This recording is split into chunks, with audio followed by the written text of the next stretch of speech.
Welcome to On the Bit. I'm Dave from Dream Thoroughbreds, and with me is Lenny from Bluegrass Bloodstock. How are you, Lenny? Very good, Dave. That's good. Good weekend of racing. We're at Moonee Valley and Rose Hill this weekend, and the main race at Moonee Valley this weekend is the Weight for H Dardo Chimnam Stakes over 1,600 metres, a weight for H race, and a little bit thin for chances this week, Lenny. Yeah, it's deja vu, black caviar with Atlantic Jewel scaring everyone off. Probably, yeah, that's right. So, who do you like in the race, mate? Looking at the race, Dave, I pretty much think that the Memsie Stakes is going to be the form race of this spring. It's just such a great race, and there's three leading chances coming out of that race that are running in the Dardo Tan Chinam, and Fiorente, Happy Trails, and Super Cool. Yep. Happy Trails, obviously. He's form around the mile last preparation. He won this race last year, and he also won the Emirates. So it's really great form. He was a good run in the Memsie, but for mine, I'm going to stick with Super Cool. Yep. I thought he was really impressive. Got home hard. Big last 200. Yeah, great last 200. The 3-year-olds from last season have just come on again. Yeah. He's second up form. He's a winner. He won Cox Plate Day, beating It's a Done Deal, and he's proved it's no fluke the way he's gone on. So for mine, I really like him, but I think looking at the race, I'd be pretty confident taking a trifecta around those three in a Quinella. I think you couldn't go too far wrong. They're pretty much the only three chances. There's one thing for certain in this race, it's going to be a hell of a fast pace. Yep. There's 3 noted leaders in the race, and I'm tipping they'll all want to go to the front and try and lead and dictate, which may cause them to all over race. So it'll really suit the favourites in this race. The two for mine is Super Cool and Fiorente. It's obvious to note that Atlantic Jewel went to the stock stakes, and that's probably because Cab thought that Super Cool was a major player in this race. But I'm really keen on Fiorente in this race, and there's one key pointer, is that they put the blinkers back on this horse, and I'm not sure they actually took them off in the Memsie. He'd been racing in them. He was always going to get to the back of the field, but the blinkers switched this horse on big time, and I reckon he's a serious horse. He's absolutely had no luck in the Memsie down the straight, and I think he would have finished second without getting into trouble. So I think he's absolutely pitched in at the Caulfield Cup, this horse. He's got 55.5 kilos. I think he's a serious stayer. He's $15 for that race before the Dardo Chimnam Stakes on Saturday, and I'm telling you now, on race day he'll be under $10, so I'd be getting on him for the Caulfield Cup this week, so he's on the bit for me. The big race of the weekend though is the Group 1, mate, is at Rose Hill, the $1 million Golden Rose, and probably the best 3-year-old race of the year so far. So what do you like in the Golden Rose, mate? It's probably fast becoming one of the best 3-year-old races on the calendar, Dave. Yep. It's an absolute ripper. A race with great depth. You got form lines coming from everywhere. Yeah. I've spoken to you about that horse of Waller's Zoostar. Yeah. I really like him as a racehorse. I think he's really going to make the grade. He's a nice horse. He raced too fresh first up, and I think that's going to take the edge off him. He's going to go a lot better second up. Obviously, he's gone out from $6 to $12 in the market. He's drawn 17. Yeah, bad draw.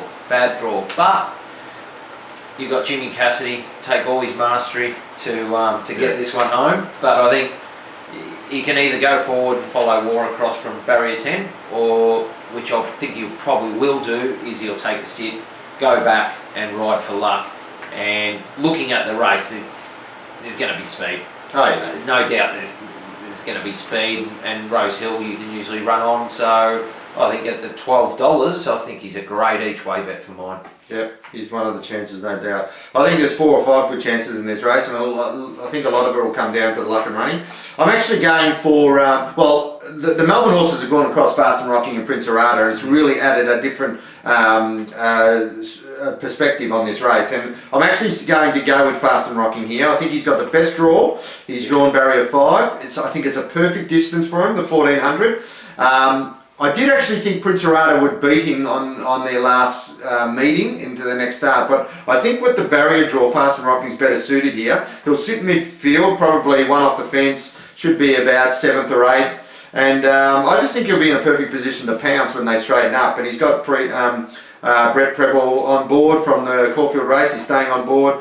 A tough race, but I think he's right up to this race, right up to his ears. I'm actually surprised that Prince Arata is actually running in this. They paid the late entry fee. I thought he was good. I think he's good enough to win. Yeah. But if he stayed in Melbourne, he could have went to the Guineas prelude. I reckon he had the Caulfield Guineas on a plate. I think he was just a moral for that. Now switching him to Sydney, I don't know how he's going to come out of this race. He's drawn barrier 1, which is really a problem for him. I reckon he's going to find it hard to get out. And so it's going to need huge Bowman to get gaps on the inside, and sure. If he does get the gaps, he can fly home and win. The other horse I think has got a chance is Cluster in this. He was an enormous run in the run to the Rose. He came from the back of the field right around the outside, and they were actually leading. The bias was on the fence that day. He ran, I think, 5th in the end. He's drawn barrier 7. I think he'll be 1 pair back behind Fast and Rocking. And the 1400 will suit him. I think he's right in the finish of this as well. It's going to be a great race. Great race. He's actually come into $8. Yes. Great race for the Group 1 there. Okay, stable news, Lenny. Any stable news for you this week, mate? Pretty quiet, Dave, this week. Yeah, we've had a pretty quiet week. Just a couple of things. Fruling had a bit of a setback this week. He's been diagnosed to be okay. He's going to miss a couple of weeks' work and be back in a couple of weeks into full training. So we won't see him yet for probably another month, which is a little bit of a shame, but we'll still see him through the spring. Chosen Moment runs on Sunday at Seymour in a 0.78. He's got 59.5 kilos top weight, but on his best form, he's right in this race and a really good chance. And also this, it's Thursday morning, the Mossman Colt, the grey Mossman Colt, mate, that you picked for us at the Magic Millions on the Gold Coast in January. He jumped out on the course proper at Warwick Farm over 500, a unofficial jump out, and he didn't miss the kick, but he got back in the field and ran on very strongly towards the end and just got beat. So he'll go to the official 2-year-old Randwick trials on the 23rd of September, mate. Pretty exciting day, so he'll be aiming for those early 2-year-old races. Absolutely. Still shares left in him? Yeah, 30% left, and if he runs 1, 2 or 3 in those trials, he gets a run in the Breeders' Plate a couple of weeks after that, which is a listed event, I believe, the first 2-year-old of the season in Sydney. So, great opportunity if you want an early 2-year-old runner. Still 30% available, and you could get a return within a couple of weeks or a month at least. Okay, so value bets, Lenny. Who's your value bet for the weekend? Well, Dave, I'm basically just doing my best on breeding this week. Yeah, best on breeding, go for it, mate. Because I thought we were doing 2 races, so I left the value bet alone. That's right. My best on breeding this week is running at Moonee Valley in the last race. Yep. And that's Rasambo. By Elusive Quality, who's a pretty underrated sire he hasn't come back. He's in the States. He's obviously the sire of Seaboy, which was a Golden Slipper winner, and also Smarty Jones, that was a winner of the Kentucky Derby and Preakness. The female family, he's out of an Anabar mare called Lombolo, who's a dam of a dual Group 1 winning mare, Love Dance. Love Dance is the dam of Global Dance, who produced a smart Patnack runner in Boys on Tour. Okay, good. Okay, well done. Value bets for me, just one, Rose Hill Race 1 number 4 hosting. Greg Ewell double accepted with this horse. He was thinking of taking on Rain Affair. He's elected to take the easier option. And he won a really strong midweek, 0.78 at Sandown last start, with a bit in hand actually. He goes up 200 metres to a benchmark 80. I think he'll sit about 3 lengths off the pace, and I think he'll be far too strong for this field over 100 metres. He's still 6-1 fixed odds. I reckon he's great each way value at that price, so get you off to a winning start at Rose Hill. And just a note, I tipped you one last week, Marlwood. They actually scratched them from Flemington last week. They ran it at Bendigo last Sunday and it canted in by 4 lengths. This is a serious horse, keep an eye out for him. He was $26 for the Caulfield Guineas before last weekend, he's into $13. And with Prince Arata going across to the Golden Rose, I think this horse is actually going to be even better at the 1600. I think he's a real serious chance in something like the Caulfield Guineas. On the bit specials, Lenny, who are you on the bit with this week, mate? On the bit, hopefully we nail it this week. We're going to Rosehill Dave, race 6, number 1 appearance. Yep. She's a deserved top weight in this in this field. Yeah, multiple Group 1 winner. Three times she's won it. Group 1. She's 2 from 2 at Rosehill. Loves the track. First up, this mare her last couple of first up runs without winning. She's been knocking right on the door. Been really good runs. She ran a 3rd in a Group 2 behind Pampelone. Which is great form for this, which has just been taking it out. Yeah. There's speed aplenty in this race, with Ichihara, Dryfontaine, Arctic Flight and Just a Girl all going forward. I think it's going to set it up for her. Guy Walter's given her 3 jump outs this time. Yep.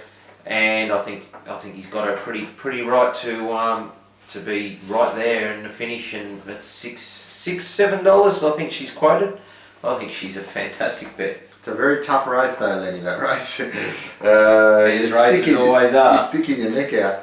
I'm going for Rosehill race 8, number 11, Prince Sherry. He only won an average benchmark 95 race last start, and the time didn't rate the best, but I just think this is a horse going places. I like the way he finished off the race. He's stepping up to a good quality Group 3 race here. Most of the horses in this race are using it as a stepping stone for the Metrop in 3 weeks' time. But I just think this guy is a serious stayer in the making. He's won in overseas over 2,400. I actually think he's got the Metropolitan at his mercy. He's $17 for the Metrop right now. And I think he could even end up in the Caulfield Cup this year. And I know they're aiming for the Caulfield Cup. You can get $3.50 on Saturday. He's on the bid for mine.